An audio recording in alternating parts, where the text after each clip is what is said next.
Laura. Muchas gracias, Hugo. Un placer como siempre. Igualmente. Bueno, gracias. nosotros arrancamos con las perlitas de la semana. Mirá.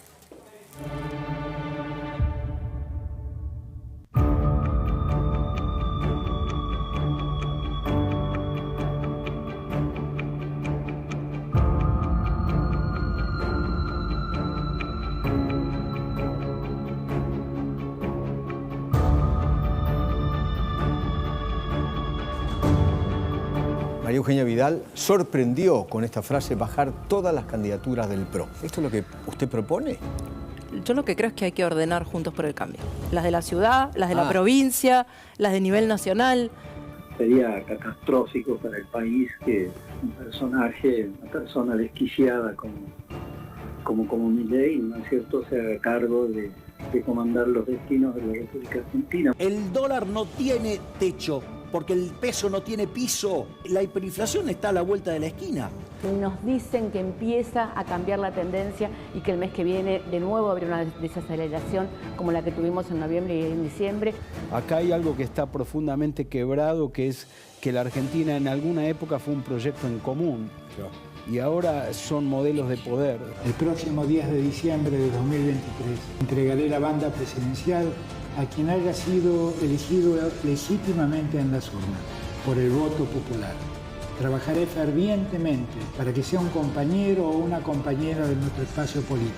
Desde el mismo día que asumió Alberto Fernández, lamentablemente predije que este gobierno iba a terminar como lo está haciendo. Me dijeron que sacó un video del presidente. Bueno, el presidente nunca había dicho que iba a ser candidato, ahora dice que no lo va a hacer.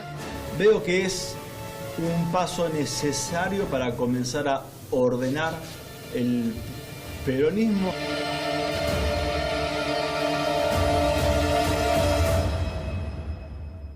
Mirá la carátula que tenemos. Argentinos sobrevivientes de un país de locos. ¿Vos te sentís un sobreviviente de un país de locos? Yo creo que todos los que estamos acá nos sentimos sobrevivientes. Todos somos sobrevivientes de un país de locos. Desquiciado. Y no nos damos cuenta porque es como vivir en una gran familia disfuncional en la que se naturaliza la demencia.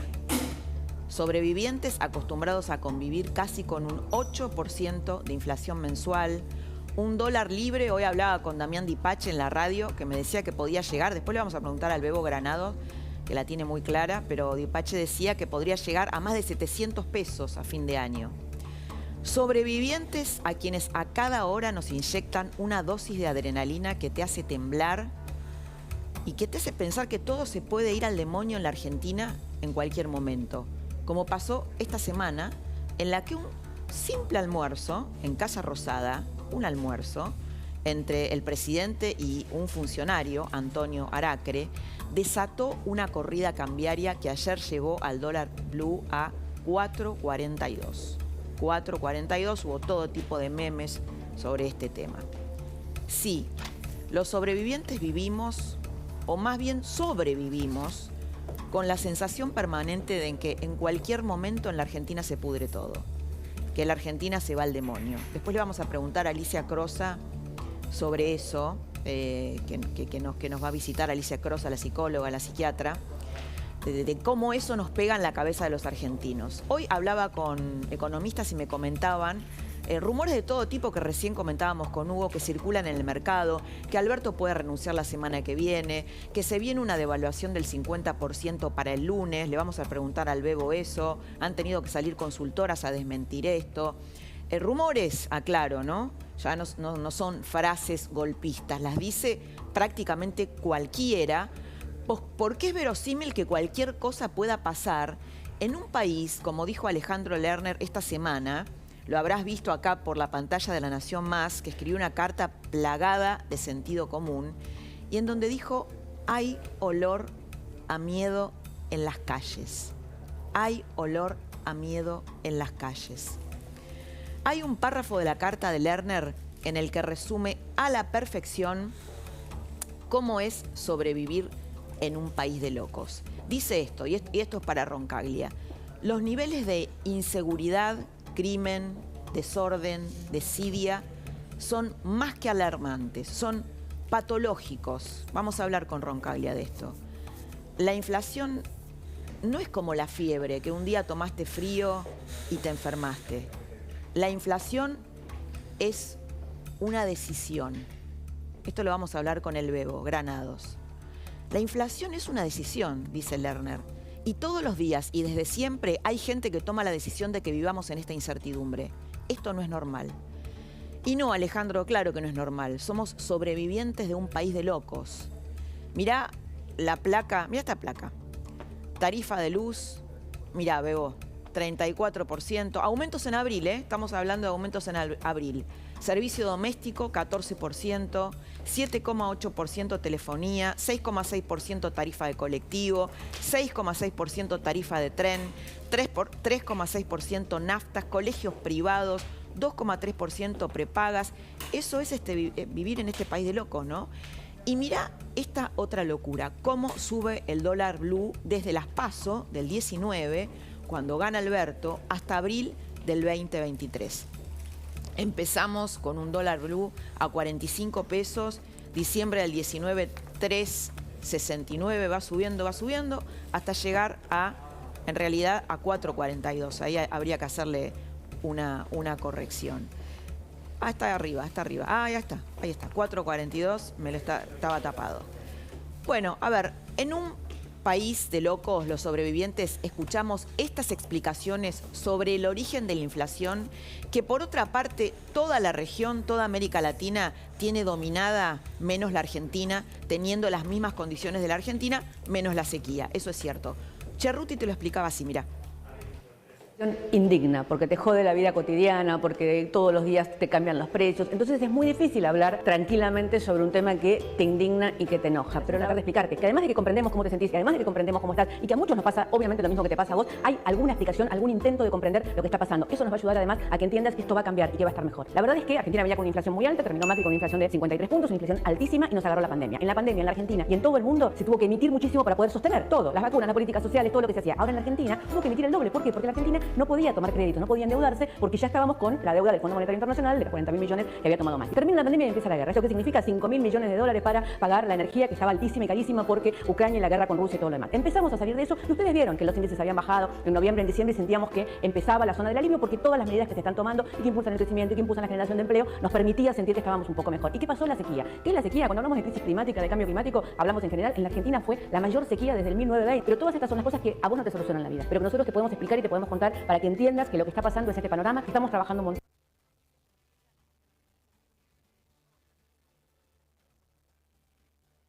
Esfuerzo todos los días para que la situación mejore. Ay, guau, ya me agotó escucharlo, ¿no? Me agotó escuchar la explicación. A Delía, que expresa el kirchnerismo duro, le gustaría que Alberto, que es demasiado buen tipo, dice Delía, y que por eso no pudo domar la inflación, le hubiera gustado a Delía que este gobierno hubiera empleado los métodos de Guillermo Moreno. Mirá cómo lo decía esta semana. ¿Sabés lo que pasa con Alberto? Es demasiado buen tipo. Es demasiado buen tipo. ¿Entendés? Nosotros cómo manejábamos la inflación, ¿querés que te recuerde? Decime. Bueno, nosotros teníamos a Moreno con una 9 milímetros arriba de la mesa hablando con los empresarios. Eso es verdad, él lo desmiente. Él vos lo decís desmiente. Nada. Pavada no, muchachos. ¿Pero a vos te parece que eso es una forma de hacerlo? No, yo te estoy contando cómo hacíamos nosotros. ¿Pero estás a favor de esa forma? No estoy a favor de eso. Y la otra variante era mintiendo en el INDEC. Había 5 y decíamos que había 3. Bueno, así cualquiera controla la inflación. Y vos decís que Alberto es demasiado buen tipo, que no hace ni eso ni una cosa ni Alberto es un tipo honesto. Fíjate, un tipo que tiene 5.800 obras públicas, hizo 100.000 viviendas y no tiene una denuncia de corrupción. Ni una, ¿eh? Ni una. ¿Vos qué estás diciendo? ¿Que las denuncias de corrupción eran reales en el kirchnerismo? ¿Qué sé yo? No soy juez de nadie. Pensé que bancabas ahora a los presos. ¿Y los bancos? Yo no te estoy hablando de los presos nuestros. Bueno, es para llorar, ¿no? Pero acá la mesa se ríe el Bebo, se ríe Roncaglia, porque, bueno, unos métodos, ¿no? Los de Delía. Tal vez todo empezó así. Hablamos de la locura de este país y de la locura del peso. Mirá. principio esto eran más de $500.000. Me encantaría confiar en el gobierno y creerle, pero fíjate lo que pasó en la década del 70. Este era $1 en la década del 70, que 3 pesos con 50 era $1. Y empezaron a emitir, ¿no es cierto? Billete de 5, billete de 10, billete de 50, billete de 100, billete de 500, billete de 1000. Acá estamos actualmente, ¿no es cierto? Billete de 5.000, billete de 10.000, 50.000, 100.000, 500.000 y billete de 1.000.000. En esta época, $1 eran 100.000 pesos. Esto era $10. Este billete de 1.000.000 era de 10. Después nos vamos a la década del 80, ¿no es cierto? Vuelve la democracia, estábamos todos contentos, sale el austral. Un austral era $1.17. El austral valía más que el dólar, así como ustedes lo están viendo, algo increíble. Y empezaron a emitir, ¿no es cierto?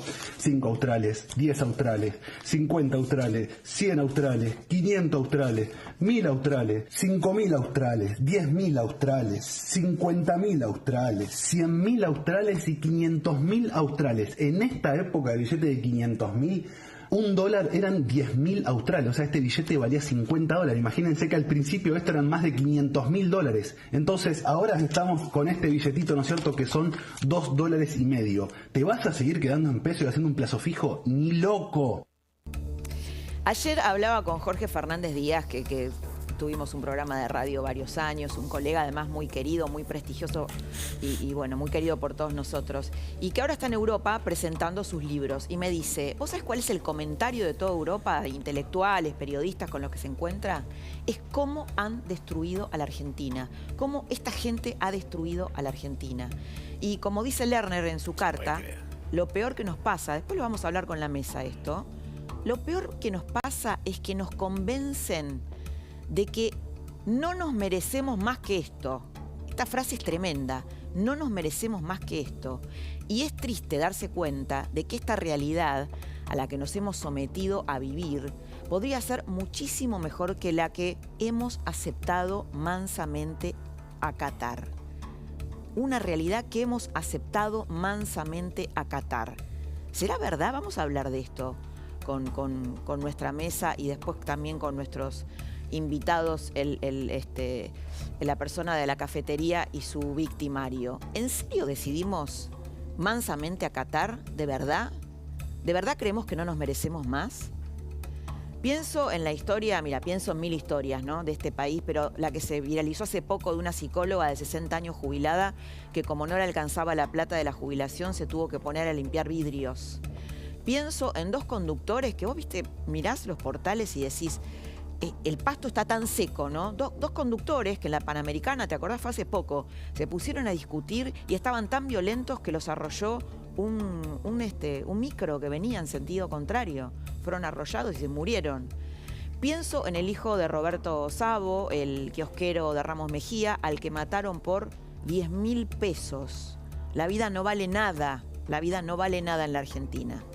El pasto está seco. Cualquier chispa, cualquier comentario, cualquier anécdota puede desencadenar un tsunami.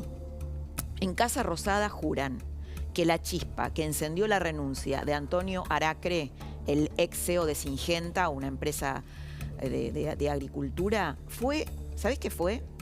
Este comentario que hizo nuestro colega Carlos Pañi el lunes en su programa Odisea. Mirá. Cuando ya la máquina se acelere, ¿Massa va a querer seguir siendo ministro de Economía de este gobierno o se querrá ir? En la Casa de Gobierno hay gente que dice Aracre calienta motores. Estamos hablando del empresario que preside el equipo de asesores del presidente de la Nación. Bueno, imagínate cuando Sergio Massa escuchó esto, ¿no? Juran que cuando Sergio Massa escuchó esto, él y Gabriela Cerruti, los que le calentaron es la cabeza, Alberto, de que le corte la cabeza a Aracre, ¿no? En un juicio express, que el lunes Aracre le había ofrecido al presidente un plan de estabilización. Claro, Massa, como es experto en serruchar pisos, tal como él lo hacía con Martín Guzmán, ¿te acordás que organizaba asados con su equipo económico para, bueno, serrucharle el piso para reemplazarlo, cosa que finalmente consiguió? Massa interpretó que Aracre lo quería reemplazar. O Aracre o yo, fue lo que le dijo a Alberto, tipo, viste, telenovela mexicana. Bueno, la solución ya la conocés, el desenlace ya lo conocés. Al otro día, la foto hipócrita de la semana, Foto de Alberto y Massa en Olivos, absolutamente hipócrita. Como corresponde a un país de locos, Massa y Alberto se detestan, pero hacen que no. Miguel Pelle, el presidente del Banco Central, y Massa se detestan y ni siquiera se hablan, pero fingen que todo es normal, que todo está bien. Aracre, que ayudó a hacer el dólar soja 1 junto con Massa, nunca se reunió con Massa mientras estuvo en el gobierno. ¿Qué podría salir mal, no? Con este equipo tan comunicado, tan conectado. Después de su viaje a Mar del Plata, Alberto llegó a Olivos, se sentó, meditó. Tenía al otro día que ir a un congreso del PJ donde le iban a tirar tomatazos, la cámpora, y decidió bajarse de la candidatura a la que nunca en verdad se había subido. En Mar del Plata ya estaba lloroso. Mirá cómo lloraba Alberto. Y la verdad es que digo que, como decía Alterio en alguna película que premiamos hace pocos días, la pucha que vale la pena estar vivo, ¿no? ¡Qué lindo! Demasiado lindo. Demasiado lindo todo esto. ¡La puta! ¡Que vale la pena estar vivo! Bueno, muchos tweets creativos sobre la renuncia de Alberto, empezando por el de nuestro colega Federico Andajasi. Ahí lo vemos al tuit de Andajasi que dice: el títere volvió a la valija. Qué malo, Fede Andajasi. O el del Turco Asís, no sé si lo tenemos por ahí. Primera decisión inteligente de Alberto en su 4º año, para ser sensatamente registrada con solidaria indiferencia. No ampliaremos, dijo el Turco Asís, alias Oberdan Rocamora. El historiador económico Pablo Gerchunov tuvo un remate literario. Mirá lo que dice Pablo. Fue elegido por un tuit, se baja con un video. ¿Cómo interpretar la renuncia de Alberto a su reelección en un país patológico? Ya te dije que Silvia Mercado, autora de un libro sobre Alberto, tiene mucha info sobre eso. Pero le preguntamos esta mañana a Pablo Tousón, politólogo, socio de Federico Zapata, que nos va a acompañar también, y dijo esto, mira. Bueno, en principio sobre el gobierno, a ver, para hacer un razonamiento más ordenado.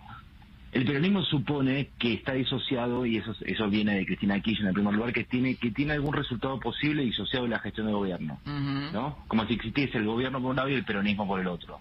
Eso ya de por sí, yo creo que esa patología se ve en el sentido más extremo en Massa, ¿no? En la idea de una posible candidatura nacional y el Ministerio de Economía simultáneamente, o no simultáneamente. ¿En qué sentido lo digo? El primer efecto de la renuncia de Alberto es sobre el gobierno, más que sobre el peronismo, que incluye obviamente al peronismo. ¿Y cuál es? Es que no hay buffer, digamos, no hay blindex, no hay nada que intermedie entre la crisis y Massa, ¿no? Si en un gobierno normal el fusible hubiese sido el ministro de Economía, en un gobierno anormal como este, el fusible termina siendo el presidente. En un país anormal como este, el fusible termina siendo el presidente. Importante lo que dice, ¿no? Bueno, ahí entre todos los candidatos del Frente de Todos está Scioli, ahora sería el reemplazante de Alberto Fernández. No sé si tenemos ahí la plaquita de los candidatos, de los que quedaron, si la podemos ver. Bueno, después la miramos. Bueno, entre ellos está Scioli, está Guado de Pedro, pero Scioli, de verdad Scioli, ¿vos te acordás las humillaciones que se tuvo que bancar Scioli, el títere de los Kirchner en aquel momento cuando era gobernador? Ahí están, mira, los candidatos que quedaron: Daniel Scioli, Juan Grabois, increíble, pero ahí está, Guado de Pedro, Agustín Rossi y Sergio Massa, que después de haber dicho que iba a meter preso a los ñoquis de la Cámpora, hoy es el candidato de la Cámpora, ¿no? Un país muy normal, este es un país muy normal.